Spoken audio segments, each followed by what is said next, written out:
বহিৰাজ্যত উগ্ৰ হিন্দুত্ববাদীৰ ৰূপত মুখ্যমন্ত্ৰী হিমন্ত বিশ্ব শৰ্মা। 400 পাৰ কৰিলে কি কৰিব মোদী চৰকাৰে? হিন্দু ভোটাৰক আকৰ্ষিত কৰিবলৈ মুখ্যমন্ত্ৰী হিমন্ত বিশ্ব শৰ্মাৰ ঘোষণা। জ্ঞানবাপী কৃষ্ণ মন্দিৰ নিৰ্মাণৰ বাবে বিজেপিক লাগে 400। মুখ্যমন্ত্ৰী হিমন্ত বিশ্ব শৰ্মাৰ ঘোষণাক লৈ মন্তব্য নিদিলে অমিত শ্বাহে। শ্বাহৰ মতে ন্যায়ালয়ৰ বিষয়ৰ ওপৰত মন্তব্য দিয়া উচিত নহয়। শেহতীয়াকৈ বহিৰাজ্যত নিৰ্বাচনী প্ৰচাৰত ব্যস্ত আছে মুখ্যমন্ত্ৰী হিমন্ত বিশ্ব শৰ্মা। কেইবাখনো ৰাজ্যত নিতৌ দলীয় প্ৰাৰ্থীৰ হৈ প্ৰচাৰ চলাইছে অসমৰ মুখ্যমন্ত্ৰীজনে। বিভিন্ন নিৰ্বাচনী সভাত মুখ্যমন্ত্ৰী হিমন্ত বিশ্ব শৰ্মাই এইবাৰ বিজেপিক 400 আসন দিবলৈ ভোটাৰ ৰাইজক জনাইছে আহ্বান। কিন্তু কিয় বিজেপিক লাগে 400 আসন? এই সন্দৰ্ভতো বিভিন্ন ৰাজ্যত প্ৰচাৰ চলাবলৈ গৈ ভোটাৰ ৰাইজৰ সন্মুখত ব্যাখ্যা কৰিছে মুখ্যমন্ত্ৰীজনে। বিশেষকৈ বিভিন্ন ৰাজ্যৰ হিন্দু ভোটাৰসকলক আকৰ্ষিত কৰিবলৈ মুখ্যমন্ত্ৰী হিমন্ত বিশ্ব শৰ্মাৰ মুখত উচ্চাৰিত হৈছে জ্ঞানবাপী কৃষ্ণ মন্দিৰৰ প্ৰসংগ। মুখ্যমন্ত্ৰীৰ মতে বিজেপিয়ে 400 আসন পালে নিৰ্মাণ হ'ব জ্ঞানবাপী কৃষ্ণ মন্দিৰ। বুধবাৰে ঝাৰখণ্ডৰ ৰাঁচীত এক সংবাদমেল সম্বোধন কৰি পুনৰ এই কথা দোহাৰে মুখ্যমন্ত্ৰী হিমন্ত বিশ্ব শৰ্মাই।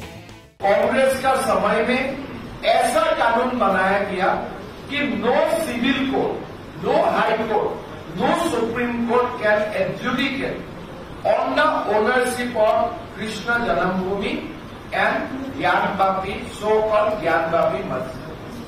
क्या हमें ऐसा कानून को मंजूरी है जो कानून हमारे भगवान का जन्मभूमि में भी हमें मंदिर बनाने अनुमति नहीं देते?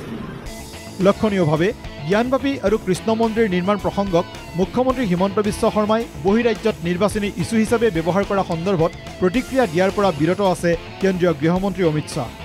ৰাষ্ট্ৰীয় সংবাদ মাধ্যমৰ এক সাক্ষাৎকাৰত গৃহমন্ত্ৰী অমিত শ্বাহক মুখ্যমন্ত্ৰী হিমন্ত বিশ্ব শৰ্মাৰ মন্তব্য সন্দৰ্ভত প্ৰশ্ন কৰাত তেওঁ মাথো ক'লে জ্ঞানবাপী কৃষ্ণ মন্দিৰ ন্যায়ালয়ৰ বিবেচনাধীন বিষয়।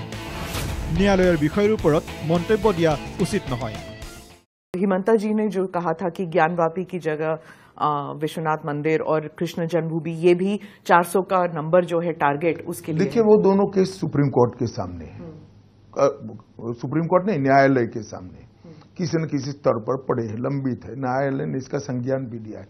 इस पर मेरा कुछ भी कहना उचित नहीं होगा, क्योंकि जब न्यायालय एक डिस्प्यूट को सीज कर सुनवाई कर रहा है, मैं नहीं मानता किसी ने इसमें दखल करनी चाहिए। न्यायालय को अपना काम करना। ইপিনে বিভিন্ন নিৰ্বাচনী সভাত মুখ্যমন্ত্ৰী হিমন্ত বিশ্ব শৰ্মাৰ লগতে মন্তব্য দেশত সংবিধান সম্পূৰ্ণৰূপে ৰূপায়ণ কৰিবলৈ বিজেপিক লাগে 400 আসন। 400 আসন পালে বিজেপিয়ে দেশত বলবৎ কৰিব UCC। পিয়কি ভাৰতৰ অধীনলৈ ঘূৰাই আনিবলৈ বিজেপিক লাগে 400। বিজেপিয়ে 400 আসন পালে দেশত বন্ধ হ'ব মুছলমানৰ সংৰক্ষণ ব্যৱস্থা। Jammu Kashmir as per the constitution of India हमारा, जम्मू कश्मीर को पूरा की पूरा भारत में लाना हमारा कॉन्स्टिट्यूशनल रेस्पॉन्सिबिलिटी। यूनिफॉर्म सिविल को देश में लाना हमारा संविधानिक जिम्मेदारी है। उनको रिफ्लेक्ट करने के लिए, UCC लाने के लिए हमें 400 से ऊपर सीट चाहिए। आरक्षण जाति का आधार में होगा, आरक्षण धर्म का आधार में नहीं होगा। उनको इम्प्लीमेंट करने के लिए, मुसलमान रिजर्वेशन खत्म करने के लिए हमें 400+ सीट चाहिए। ৰাঁচীত সংবাদমেলত মুখ্যমন্ত্ৰী হিমন্ত বিশ্ব শৰ্মাৰ লগতে দাবী বিজেপিয়ে 400 পাৰ কৰিলে অধিক শক্তিশালী হ'ব ED CBI। ED और CBI को स्ट्रॉन्ग करने के लिए, मजबूत बनाने के लिए हमें 400 पार से ऊपर सीट चाहिए। সমগ্ৰ দেশতে এতিয়া হিন্দুসকলৰ বাবে তীব্ৰ প্ৰত্যাহ্বান আহি পৰা বুলিও মন্তব্য কৰি মুখ্যমন্ত্ৰী হিমন্ত বিশ্ব শৰ্মাই ক'লে অসমত 40জনকৈ বিধায়ক আছিল বাংলাদেশী অনুপ্ৰৱেশকাৰী। বাংলাদেশী অনুপ্ৰৱেশকাৰী অসমত হৈছিল বিধানসভাৰ অধ্যক্ষ। অসমত বহু দণ্ডাধীশ চৰকাৰী বিষয়া আছে বাংলাদেশী অনুপ্ৰৱেশকাৰী। हमारा असम में घुसपैठी जो बांग्लादेश से रिलेटेड लोग है, the volume is 1.25 crore. Assamese लोग अपना आइडेंटिटी खो चुका। घुसपैठिया का 40 विधायक होते हैं हमारा विधानसभा, मंत्री होते हैं, स्पीकर होते हैं, मजिस्ट्रेट होता है, DCs होते हैं। हम अभी रुकने वाला स्थिति में नहीं है।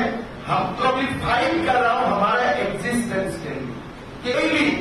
मंदिर खत्म हो रहा है, डेली हमारे हिंदू लड़कियां को उठा के लेके जाते हैं। मुख्यमंत्री हिमंत बिश्व शर्मार लगते मंतव्य देशत एतिया जागिसे हिंदूक राखिब लागिब गरम करी।